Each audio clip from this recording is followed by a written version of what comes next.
Assalamu alaikum guys, this is Najib from Foundation Securities. We are here for celebrating World Investor Week with Foundation Securities. और आज का जो हमारा topic है वो है फिनटेक्स innovations reshaping the capital market. आज के हमारे गेस्ट हैं अदनान बेग साहब, जो कि हमारे हेड ऑफ आईटी हैं, और हम इनसे सवाल का आगाज़ करते हैं, इस सेशन को शुरू करते हैं। जी मिस्टर अदनान, कैसे हैं? खैरियत से? थैंक यू नजीब, क्या हाल है आपके? अल्हम्दुलिल्लाह खैरियत से। अच्छा अदनान साहब, पहला सवाल ये है कि how technology transform the way securities traded in capital market. अच्छा नजीब, जैसा कि आपको मालूम ही है कि इनिशियली जो स्टॉक एक्सचेंज में जब ट्रेडिंग स्टार्ट हुई तो उस वक्त आपको पता है कि एक हॉल होता था, ट्रेडिंग हॉल, और उसमें पर्चियाँ पटाई जाती थी। सही। जिस तरह जो भी सौदा करना है उसके बाद लेट 90s में स्टॉक एक्सचेंज अपना कैट्स का सिस्टम लेके आया, जिसमें जिस तरह उसको भी हर्डल थी उसमें आने में, क्योंकि ब्रोकर जो हैं वो एग्री नहीं हो रहे थे उसको लाने के लिए। जो भी आप पता है आपको नई टेक्नोलॉजी आती है उसमें हर्डल तो होती है। तो उसके बाद वो कैट्स आया, उसके बाद सीडीसी आया। अब आप आगे जाते जाते अब कैट्स को तकरीबन चलते हुए 25 साल हुए। तो ये चाइनीज़ सिस्टम है जो 20 या 21 के स्टार्ट में आया था, लेकिन हर्डल काफ़ी थी। ब्रोकरेज हाउसेस की तरफ से मेंबर्स जो हैं इसको अडॉप्ट करना नहीं चाह रहे थे। लेकिन देखें, टेक्नोलॉजी को लाना हर किसी के लिए बेहतर होता है, क्योंकि इस सिस्टम में जो है वो आप इनसाइड ट्रेडिंग को कर्टेल कर रहे हैं। जेटीडी सिस्टम जो है वो चाइनीज़ सिस्टम था, जिसको इम्प्लीमेंट करने के लिए तो बहुत सी मुश्किलात और हर्डल्स आई, लेकिन उसको 2023 मई में सक्सेसफुली स्टॉक एक्सचेंज ने इम्प्लीमेंट कर दिया। और इसकी कैपेबिलिटी जो है जेटीडी की काफ़ी ज़्यादा ट्रेड्स की है। आप जो कैट्स पे जो टोटल नंबर ऑफ ट्रेड्स कर सकते थे उससे कहीं ज़्यादा आप उसमें हैंडल हो सकती हैं ट्रेड्स। ओके अदनान साहब, मेरा दूसरा सवाल ये है आपसे कि what challenges and regulatory consideration are associated with the adoption of fintech in capital market. देखें, कोई भी नए टेक्नोलॉजी और नए सिस्टम को अडॉप्ट करने में शुरू में कोई मुश्किलात तो होती हैं। दूसरी तरफ से ब्रोकर और मेंबर्स जो हैं स्टॉक एक्सचेंज के, उसको लाने में हिचकिचाते हैं, इतनी आसानी से वो नहीं आ जाता। फिर उसके बाद ये है कि आने के बाद भी बहुत सारी प्रॉब्लम्स होती हैं। अब जैसे एक सिस्टम आया लोकल केवाईसी का, जैसे शेयर्ड केवाईसी की एक एग्जांपल है, जो थ्रू बैंक्स क्लाइंट जो हैं वो अपना अकाउंट ओपन करा सकते हैं। वो बैंक के थ्रू अपने एनसीसीपीएल और एनसीसीपीएल के थ्रू ब्रोकर के पास अपना डेटा पुश कर सकते हैं। लेकिन अभी तक सारे बैंक्स इसमें एग्री नहीं हुए, जिसकी वजह से ये डिले है और अभी सक्सेसफुल नहीं हुआ है। आहिस्ता आहिस्ता इन फ्यूचर इसको बेहतर करने की ज़रूरत है, जिसके बाद सारे बैंक्स आएंगे और ये इंशाल्लाह सक्सेसफुल हो जाएगा। अच्छा, मेरा तीसरा सवाल आपसे ये है कि fintech innovation have improved liquidity and price discovery in capital market. लेकिन फिनटेक ने लिक्विडिटी को तो इम्प्रूव किया है इसमें। अब आपको पता है, जैसे फिजिकल हम फोन्स पे ऑर्डर देके, जब हम ऑर्डर देके बाय सेल करते थे तो उसमें आपको पता ही है कि इतनी लिक्विडिटी नहीं हो सकती जिस तरह आप ऑनलाइन टर्मिनल यूज़ कर रहा है आजकल जितने भी क्लाइंट्स हैं, तो वो अपनी ट्रेड खुद करते हैं, उसमें उनका टाइम डिले नहीं आता, और इसकी वजह से जो है लिक्विडिटी क्रंच जो है वो फुलफिल हो जाता है। इसके अलावा जो है क्लाइंट अपनी मर्ज़ी से अपनी ट्रेड कर सकता है, जो प्राइस उसको मिल रही है। अब ये नहीं कि प्राइस चल रही है कुछ और वो फ़ोन करके ऑर्डर देता है तो वो प्राइस ही निकल जाती थी। अच्छा, मेरा नेक्स्ट क्वेश्चन है, how to fintech innovation contribution to reducing operational cost and increasing efficiency for capital market. जी डेफिनेटली ऑपरेशनल कॉस्ट तो कम हुई है इसमें।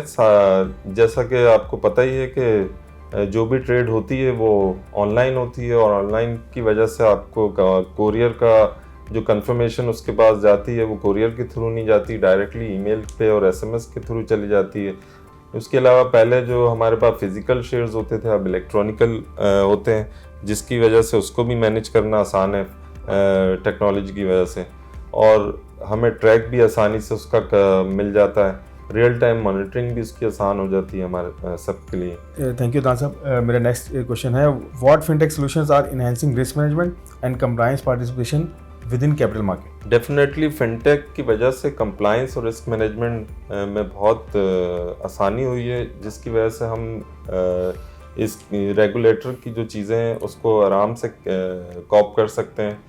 आप ब्लैकलिस्ट जो रेगुलेटर ने और FATF की रिक्वायरमेंट है, इसमें UNSC और SRO वगैरह जो नेक्टा वगैरह के आते हैं उसको हम प्रॉपरली मैनेज कर सकते हैं आराम से। इसके अलावा AML की रिक्वायरमेंट है और हमने इसमें फिनटेक की वजह से अपने अलर्ट सिस्टम ऑन किए हुए हैं। जितने भी क्लाइंट हैं उनकी एवरेज ट्रेडिंग लिमिट को कैप्चर कर लेते हैं, जिसके डिपॉजिट विड्रॉल की लिमिट को कैप्चर करते हैं। काफ़ी सारी चीज़ें हैं जिसमें फिनटेक की वजह से हमें हेल्पफुल है और जो हम इसको गाए बगाए इम्प्रूवमेंट ला रहे हैं।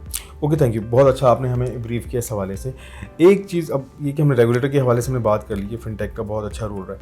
अब हम आते हैं इन्वेस्टर की तरफ कि इन्वेस्टर को किस तरीके से फिनटेक ने फ़ायदा पहुंचाया है, जैसे कि अकाउंट ओपनिंग से लेके उसमें ट्रेडिंग के हवाले से और फिर रिसर्च पोर्टल तक के लिए। इस पर ज़रा बताएं कि क्या क्या चीज़ें जो है ना इनहेंस हुई हैं और क्या नई डेवलपमेंट है जो आने वाली। अभी तक जो क्लाइंट के प्रोस्पेक्टिव से है तो उसमें तो क्लाइंट को बहुत फ़ायदा हुआ है फिनटेक से। सारी चीज़ें उसकी फिंगर टिप्स पे आ गई हैं।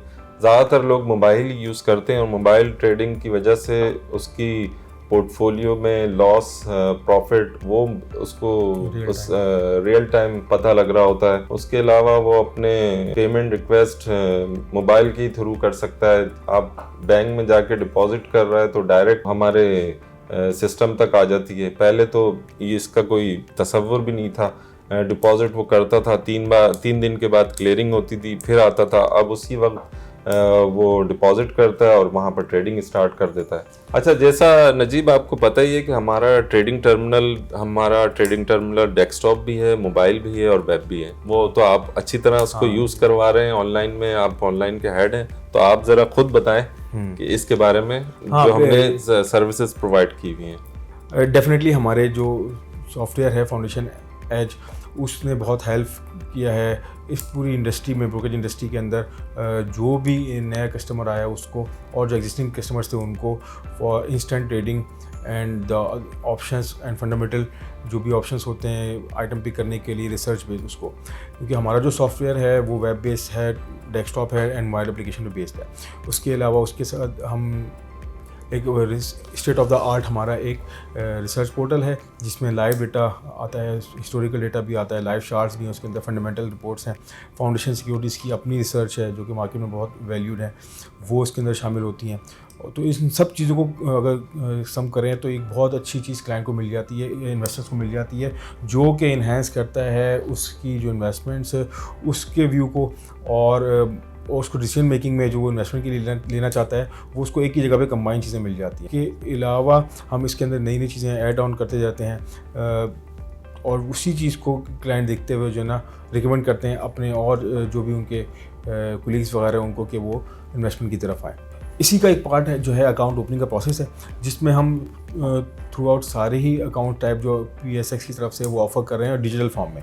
उनमें मेनली डिजिटल अकाउंट ओपनिंग है थ्रू API और सहूलत अकाउंट है वो भी ऑनलाइन है हमारे पास डिजिटल फॉर्म में। रोशन इक्विटी इन्वेस्टमेंट के नाम से है वो भी आप हमारा डिजिटल है। और इसके अलावा शरिया बेस हमारा एक प्रोडक्ट है शरिया एज के नाम से, जो कि पूरे पाकिस्तान में पहला एक पाकिस्तान के मिडिल ईस्ट तक जो है ना एक पहला सॉफ्टवेयर था जो शरिया बेस स्टॉक ट्रेडिंग ऑफर कर रहा था और अभी भी कर रहा है और हम मजीद उसको इन्हेंस करते जा रहे हैं। इसके अलावा एक्सचेंज ट्रेडेड फंड जो है वो भी हमारे इसमें पार्ट है कि आप उसमें भी ट्रेडिंग कर सकते हैं उसको। और कैश बेस हमारे सॉफ्टवेयर्स हैं, उसमें कोई लेवरेज नहीं होता, लेकिन ये कि रिस्क फ्री होता है कैश बेस इन्वेस्टर के लिए और हमारे जो क्लाइंट्स हैं वो उसमें स्मूथली उसके अंदर ट्रेडिंग कर रहे हैं। और मज़ीद हम उसके अंदर कोशिश कर रहे हैं कि उसको इन्हेंस किया जाए, उसके अंदर फीचर्स ऐड ऑन किए जाएँ। रिसेंटली अभी हम टेस्टिंग बेसिस पर हैं रोबो ट्रेडिंग की, उसको इंशाल्लाह इंट्रोड्यूस करेंगे बहुत जल्द इंशाल्लाह। My next question is what do you foresee the future fintech innovation and that will continue to reshaping capital market? Day by day enhancement capital market में आ रही हैं। जिस तरह आपको पता ही है कि CQO पार्ट था NCCPL का जिसमें KYC सेंट्रलाइज हो रही थी। अब इसी तरह का सेंट्रल गेटवे पोर्टल ला रहा है CDC। ये प्लेटफॉर्म ब्रोकरेज हाउस और इंश्योरेंस और म्यूचुअल फंड के लिए हैं, जिसमें केवाईसी जो है सेंट्रलाइज होगी। इसमें बार बार रिपीट नहीं होगी केवाईसी। एक बार किसी क्लाइंट ने केवाईसी सेंट्रल पोर्टल गेटवे पे करवा ली, उसके बाद उसको केवाईसी करवाने की ज़रूरत नहीं है। इसके अलावा नेशनल क्लियरिंग जो है T+1 पे काम कर रहा है, क्लियरिंग पे, जो जल्द ही इम्प्लीमेंट हो जाएगा इन फ्यूचर। बहुत शुक्रिया अदनान साहब आपका। गाइस होप ये सारे सेगमेंट आपको बहुत पसंद आए होंगे। As Foundation Securities are celebrating World Investor Week with Foundation Securities, और ये सब आपको हेल्पफुल करेंगे इन टेकिंग इन्वेस्टमेंट डिसीजन। इंशाल्लाह फिर आपकी खिदमत में हाजिर होंगे किसी नई एपिसोड के साथ।